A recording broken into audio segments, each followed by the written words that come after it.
मेरा नाम है संचित शौकीन और आज मैं आपसे बात करूंगा मोटो G5 के बारे में।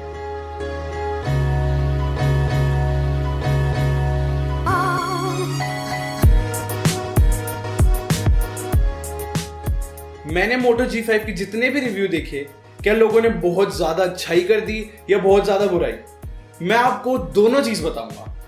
मैं डिस्प्ले से शुरू करूंगा क्योंकि बजट स्मार्टफोन में सबसे पहली चीज जो कमी होती है वो होती है डिस्प्ले।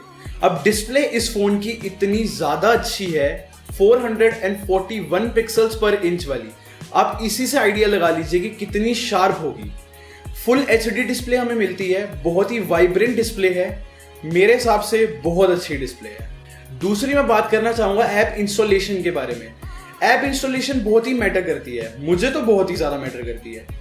अगर एक ऐप इंस्टॉल होने में हमारी लग रही है 30 से 40 सेकंड या कई फोनों में तो आजकल 1 मिनट लग जाती है, एक बजट स्मार्टफोन तो खासकर ऐप इंस्टॉलेशन में बहुत पीछे रहता है। अगर मैं मोटो G5 के इंस्टॉलेशन के बारे में बात करूं तो देखो कितनी जल्दी इंस्टाग्राम डाउनलोड और इंस्टॉल हो जाता है और कितनी जल्दी हम स्नैपी तरीके से एक ऐप को खोल सकते हैं। तीसरी चीज जो मैटर करती है वो है बिल्ड क्वालिटी, या मैं कहूं लुक एक फोन का कैसा है, हाथ में पकड़ने में फोन स्ट्रॉन्ग है या नहीं, ये चीज बहुत ही मैटर करती है। अब देखा जाए तो मोटो G5 में हमें मिलता है पूरा मेटेलिक डिजाइन, फोन होल्ड करने में बहुत ही स्ट्रॉन्ग फीलिंग है। और सबसे अच्छी बात जो मुझे लगी मोटो G5 में वो कि हमें लेफ्ट साइड में पूरा प्लेन सरफेस मिलता है और हमें फोन के राइट साइड में मिलता है पावर बटन और वॉल्यूम अप और डाउन की की। ये डिजाइन एक्सपीरिया फॉलो करता है और मुझे तो बहुत ही पसंद आया। चौथा इंटरेस्टिंग फैक्टर आ जाता है स्टॉक एंड्रॉइड। हमें मिलता है नोगट पूरी स्टॉक थीम में। मुझे स्टॉक थीम बहुत ही ज्यादा पसंद है। अब मैं बात करूं सैमसंग की या किसी भी एक्सपीरिया की, उन सब में आपने नोटिस किया हो तो वे अपनी स्किन अप्लाई करते हैं जो कि मेरे हिसाब से बहुत लैग करती है, वे स्टेबल नहीं है। बट अगर मैं बात करूं स्टॉक एंड्रॉइड की, जो कि बिल्कुल एक रियल फील एंड्रॉइड की देता है बिना लैग बिना किसी बग की, तो वो मोटो G5 में है।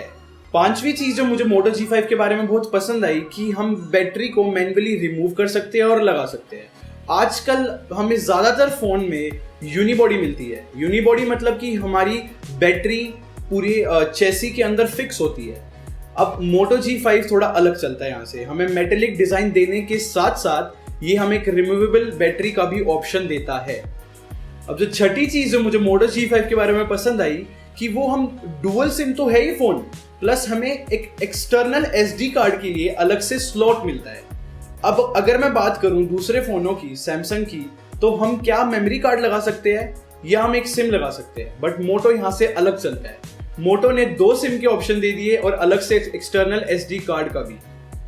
ये मुझे बहुत पसंद आया। सातवीं चीज जो मुझे बहुत पसंद आई मोटो G5 के बारे में वो है रैपिड चार्जिंग। अगर मैं बात करूं बड़े बड़े फोनों की, हाई एंड फोनों की, रैपिड चार्जिंग का फीचर हमें उन फोनों में मिलता है, पर मोटो G5 हमें यहाँ ये फीचर भी देता है। आठवीं चीज जो मुझे बहुत पसंद आई मोटो G5 के बारे में वो है फिंगरप्रिंट स्कैनर। वैसे तो मैं iPhone 6s यूज कर रहा हूँ, उसका फिंगरप्रिंट स्कैनर बहुत घटिया है, बट अगर मैं बात करूँ मोटो G5 की तो वो iPhone 6s से ज्यादा रिस्पॉन्सिव है। तो अब यहाँ से आइडिया लगा सकते हैं कि मोटो G5 का फिंगरप्रिंट स्कैनर कितना अच्छा होगा। अब 9th चीज जो मुझे बहुत पसंद आई मोटो G5 के बारे में वो है कि हमें 1000 रुपए कैशबैक भी मिल रहा है अगर आपने Amazon प्राइम की मेंबरशिप ले रखी है तो। इंटरेस्टिंग। इससे पहले मैं 10वां फीचर बताऊं, मैं आपको ये कहना चाहूंगा कि आगे जाके कुछ 6 महीने या फिर 8 महीने बाद हमें फोन में हेडफोन जैक नहीं मिलेगा। तो 10वीं चीज ये है कि हमें मोटो G5 प्लस में मिलता है हेडफोन जैक।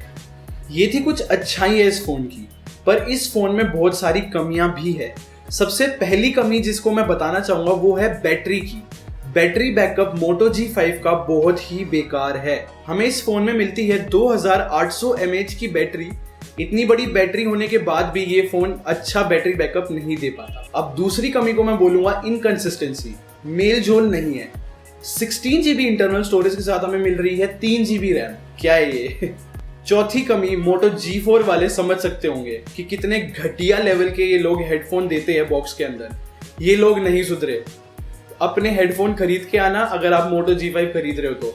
पांचवी कमी बहुत ही बड़ी बात है, मैं NFS नो लिमिट खेल रहा था इस फोन की परफॉर्मेंस चेक करने के लिए और 20 मिनट के बाद इस फोन का टेम्परेचर 51 डिग्री सेल्सियस था। वो भी एक एप्लीकेशन के थ्रू मैं बता रहा हूँ।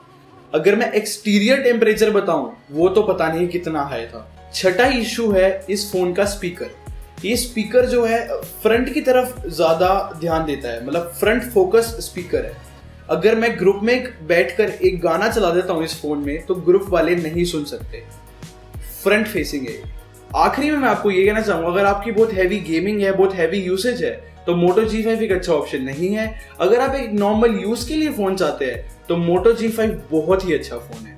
वीडियो बंद करने से पहले प्लीज यार सब्सक्राइब कर देना और मुझे कमेंट में बताना कि मेरा हिंदी वर्जन फोन को रिव्यू करने का आपको कैसा लगा। Thanks for watching.